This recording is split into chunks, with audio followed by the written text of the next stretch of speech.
going to be talking about the 5 adjustments for well-being. And this is an idea that came from ancient times, that in order to create well-being, we have to adapt to the environment by making certain changes within our practices of life, our life practices. And in order to adapt to the environment, the parts of the environment we adapt to include the atmosphere, the Earth's energy, an energy from heaven, people, events, circumstances, and an age-old idea, which I have found to be absolutely true, is that adaptability is one of the keys to good health and longevity. As long as we can keep adapting, then basically we can have good health and good health into longevity. So the Taoists, who are the ancient philosophers, macrobiotic or longevity philosophers from China, expressed this as the 5 adjustments. In order to adapt, we have to make 5 adjustments. And as an overview for this idea, it's important to talk about some of the traditional and modern views of what I use in my full spectrum macrobiotic approach to balance, to understanding balance. And we can start out with the ancient view from the East, particularly in ancient China, where they were saying that human beings live between heaven and earth, and we have to balance with heaven and earth, which we could interpret in many different ways. But on a mundane level, we have to adapt to the environment, to the atmosphere, and the environment, the heaven's influence. So the moisture, the dampness, the heat, the cold, the humidity. And if we don't adapt well, then our body starts to go into stress, and this starts to create ill health. So on a mundane level, we have to adapt to the changes in the climate, you may say, and weather that occurs day to day. And although this seems like just an inconvenience, this is really a big thing, because if we don't adapt to that, or if we're fighting the environment or the climate or the weather, then basically what happens is that we'll put the body in stress, and long-time stress creates illness. Serious illness can be created if the body's stressed for a long, long time. On a subtle level, there's a force that was discovered or talked about for thousands of years ago in the East from heavens that's creating a downward contracting quality which affects all the organs. So it's this heavens force from an energetic viewpoint that creates the heart to contract or rest, and the colon and the stomach and the muscles to contract. And it also creates a kind of tension in the body when this is healthy to keep our organs in place. So this is coming from this heavens force. And in excess, if this force is in excess in the body, it creates stagnation of energy in blood, and the blood and energy doesn't move, and this creates ill health.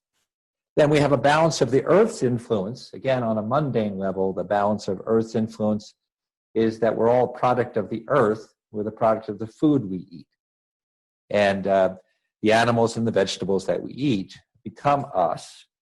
And anything of the earth, including plants, anything of the earth, the plants, is creating a subtle energy, but also on a gross level, the herbs that we take in, the supplements we take in, physical touch and sensation coming from other people, or the things that are material are all part of this influence of the earth. And on a subtle level, that creates an expansive energy that comes from the earth that makes the plants grow, and that comes through us that makes expansion of tissues, including the heart expanding, and the intestines and colon muscles expanding and relaxing, making your body more relaxed.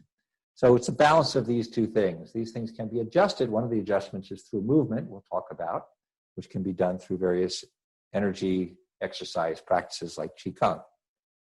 So the balance of heaven and earth from this view equals health, and this is where the 5 adjustments come in that they talked about traditionally, which I think, for my own understanding and knowledge, I think these are absolutely true understandings that are still true for today, that these adjustments are really important for health.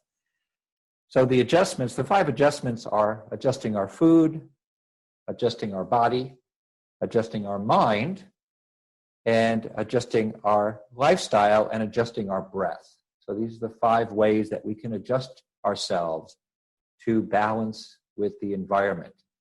And when this balance is achieved, we have good health. And when these are not adjusted well, the idea is we can create sickness, or sicknesses arises from these.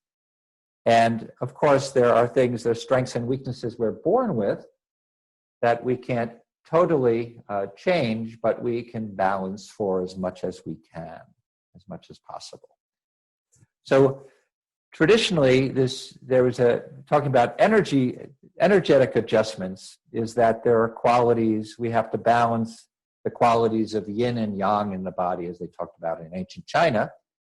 So the yin is the rising and opening up and letting go energy, and yang is the gathering, building, and pulling in energy, and both are essential qualities that we need for health. And we need the balance of these 2 energies, you might say, to create overall energy and movement through the body, which in ancient China they called qi, which can be, but they also talked about this in India as prana, ki in Japan, and it's something like the motivating force between activity and material things. So we're going to talk about that as a backdrop, the energetic understanding as well as a physical understanding, and balance the 2 as we talk about the 5 adjustments.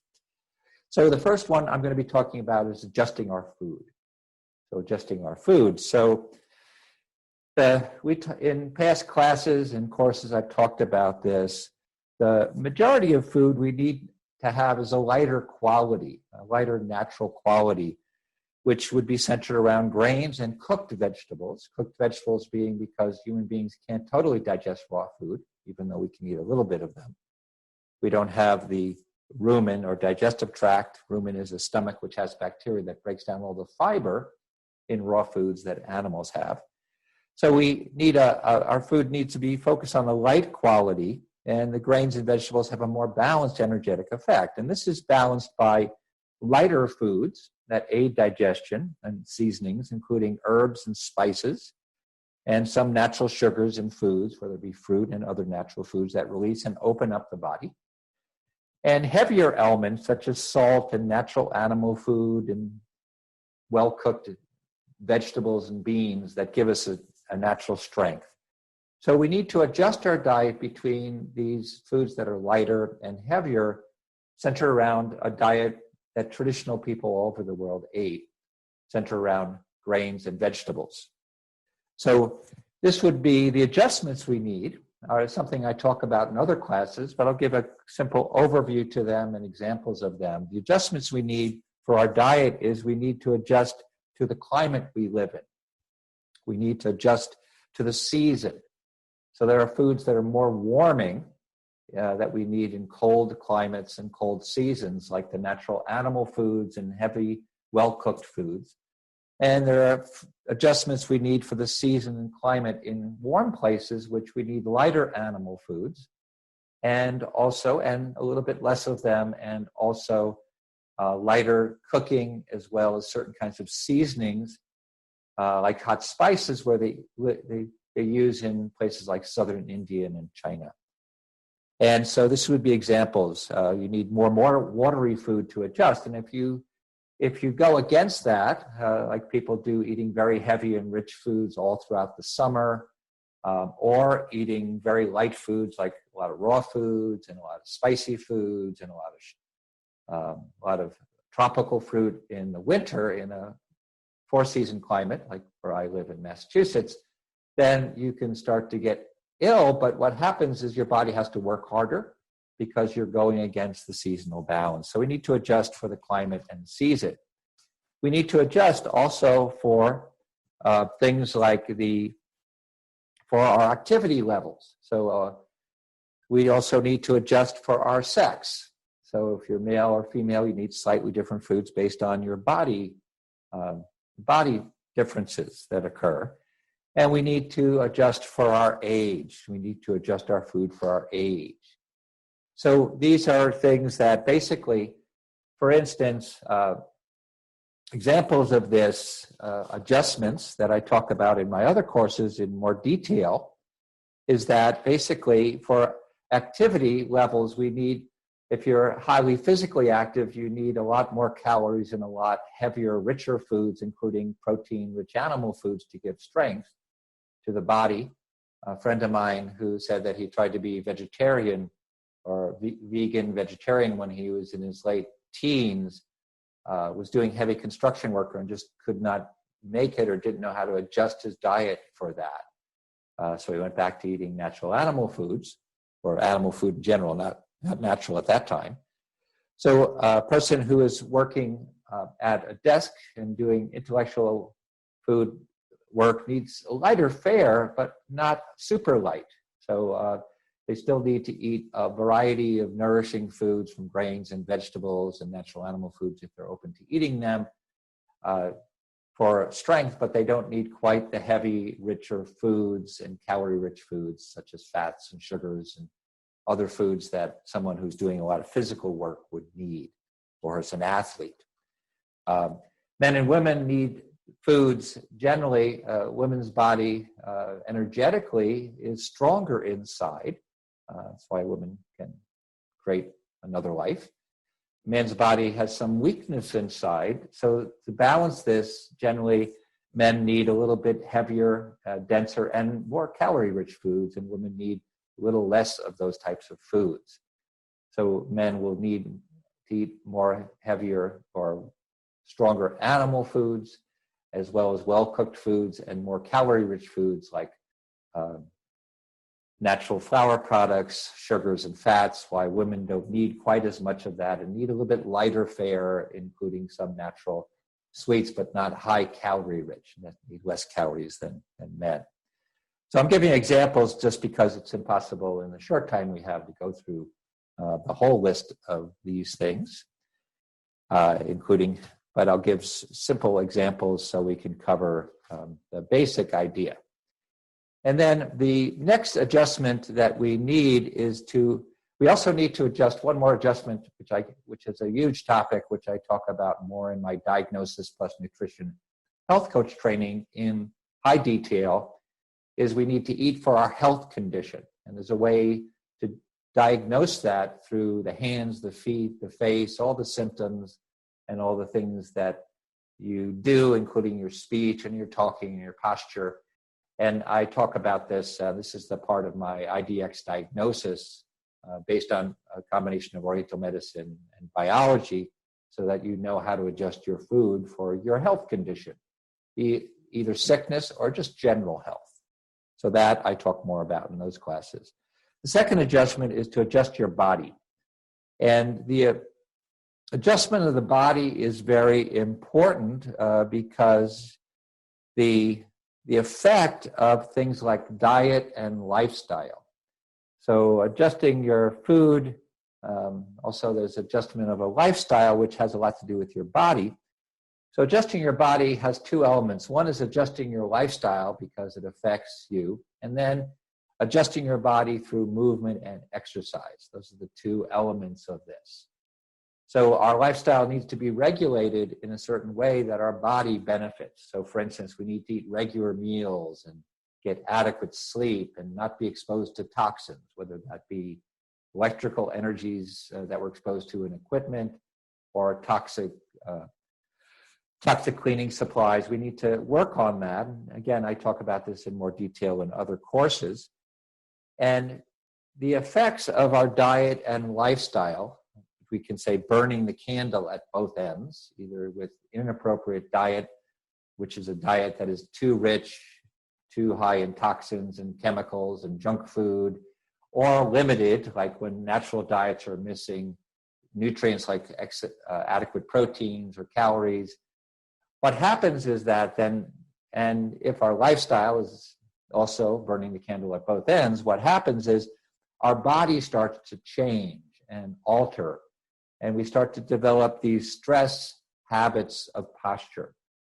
And one of the major discoveries I made in the last year is that the stress habits of posture I believe, are the mechanism for disease. So when basically our body starts to alter according to these stress postures, it cuts off the circulation of energy and blood to the organs, and then eventually this creates serious illness.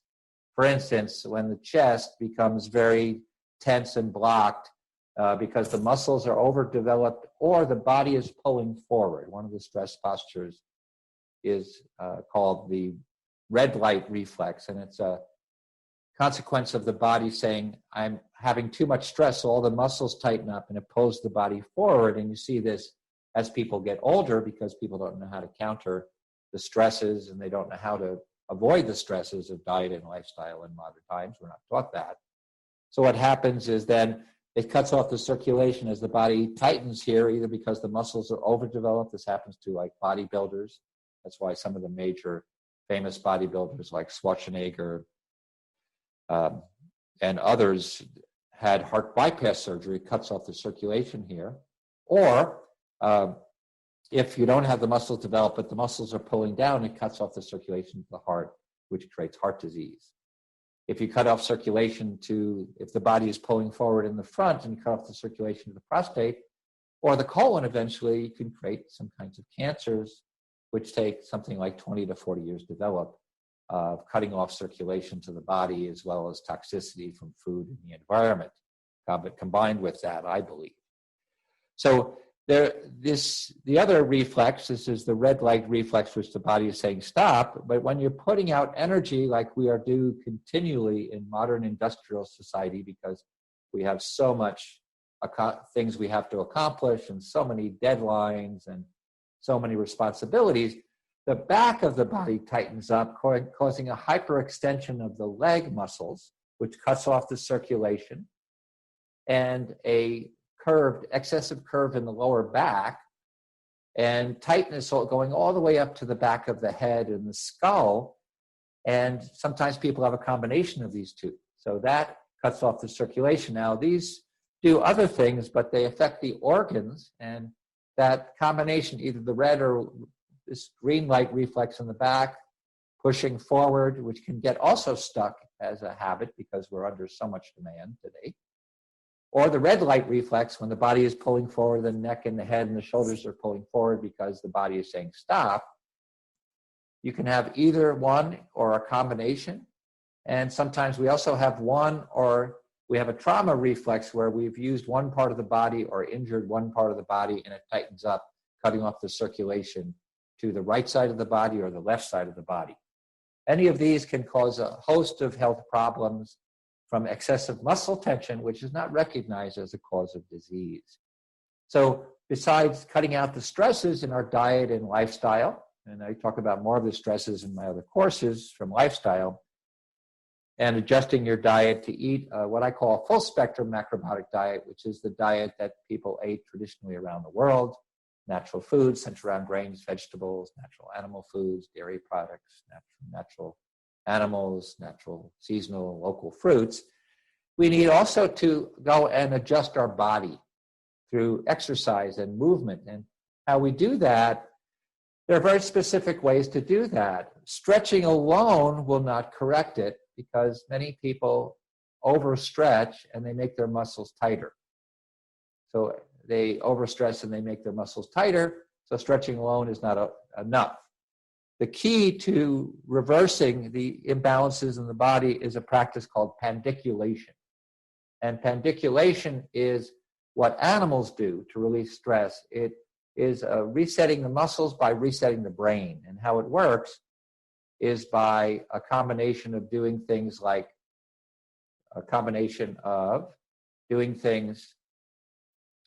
such as tightening a part of the body and then lengthening it. So you could do any exercise at pandiculation, but this man, Thomas Hanna, I teach these exercises by Thomas Hanna, who created something called Hanna somatics, which corrects these imbalances, and through Qigong practices that not only correct the imbalances by opening the body, but they also generate and create more energy from the body and more internal strength and vitality because of activating the channels of energy in blood called the meridians. which were studied and talked about in Chinese and medicine and acupuncture. So Qigong has pandiculation built in, but it also has this building generation of energy through opening up these meridians, these channels of blood and energy, and then building the body. When you generate enough energy, you start to restore energy to the body, recover energy, and create more internal energy, which gives you more strength and vitality. So adjusting your body is the next part of the adjustments. The next, which is lifestyle and exercise. The next adjustment is adjusting your mind. So adjusting your mind has two elements of it. One, we adjust our mind by doing practices like meditation, which we can start to develop a quiet mind. And we also has health benefits, but it also has a benefit of saving energy that we lose from the mind. The ancient Taoists called them the emotions the seven thieves, things like anger or things like fear. Although they're normal and natural and appropriate in circumstances, when they become excessive, the idea is they steal your life energy. And in fact, we generate through our mind, we generate these emotions continually, worry, thinking about things, and this saps our energy. So meditation, the practice of meditation, because the body and mind are one, the practice of meditation long-term helps to save energy and helps you to let go of thoughts that we don't need and emotions we don't need, so that we have a better response to life. The second part of adjusting the mind is philosophy. And philosophy, in today's world, we tend to have a subjective understanding that there is no truth, there is no natural beauty or truth. That's something we strive of. Everything kind of is whatever we think it is. But the perennial philosophy, this was written about many decades ago by Aldous Huxley, talked about how traditional cultures studied the same thing. He called it the perennial philosophy, seeking after beauty and truth. And the aspect of adjusting the mind is basically to learn and study and reflect on things with a meditative mind. Meditation alone will not, it's been promoted by many New Age teachers that meditation alone will change your mind, but often it doesn't. You need to take another step by self-reflection and thinking. So by studying either through the great traditions, the mystic works, or the great books to understand this is how we can adjust our mind. And this has been regenerated by the interest in the ancient Greek philosophers who were part of this perennial philosophy, the Stoics. So this is important ways to adjust. You can adjust your mind. And the next is to adjust your breath. So adjusting your breath is done by different methods, but because of diet, because of lifestyle, and because of posture, our breath often becomes naturally more shallow.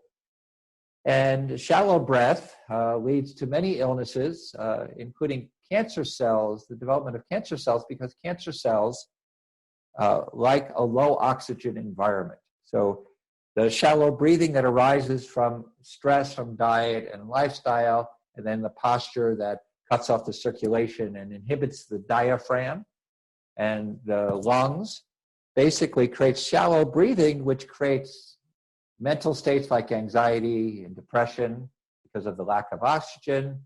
It creates less cognitive ability. It creates also eventually many kinds of illnesses because of the fact that the breath makes the energy flow in the body. This is something that's studied in the ancient Chinese Taoists through Qigong.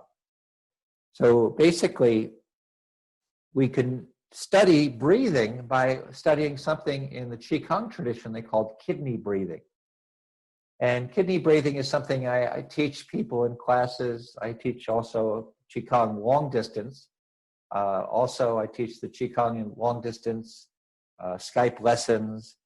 And as I do that, I give references to people to learn more, and I have a Qigong video that I've actually made that I'll have available for people, because the quality of Qigong, although anything is good, varies. But the Qigong is basically the kidney breathing. We don't have time to talk about this, but it's a way of training your body to breathe from your diaphragm, from when the belly expanding as you breathe out around your navel, and then relaxing and slightly contracting as you breathe in. And there's a way to train this so that you breathe from the diaphragm, and when you fully breathe from the diaphragm, the breath controls the abdomen going out, the sides of your body going out, the back of your body going out, goes into your reproductive organs, and called kidney breathing because the kidneys are below your rib cage, and eventually gives a massage to all these organs. So it also has a breath effect on the breath too. And then basically, of course, then what happens is that overall, what happens is that you tend to breathe deeply all the time. All the time you will breathe deeply, and this enhances your health. So this is adjusting your breathing. And then although lifestyle, it can be seen as part of adjusting your body, we could go into also much greater detail to many aspects of our lifestyle. And I talk about this, as I said, in detail in I talk about this in detail in my Diagnosis Plus Nutrition Health Coach training, which is available for people to get, purchase, and have to study on my website. There is this basically, when I teach this, I found that in lifestyle, you have different areas that you learn about, and you gradually make changes in your lifestyle. This includes how you eat. This includes your body care. This includes your environment, having contact with the natural environment as well as your home environment, making it very healthy and natural. This includes also adjusting your relationships. This includes making adjustments in your work. This includes just adjusting in your overall life purpose, and also adjusting for different stages of life to keep you healthy. These are suggestions that are not necessarily set in stone, but there are, you might call them an introduction to make an exploration into these areas that you can adjust your lifestyle in more detail. So these are the 5 adjustments, and I hope that you can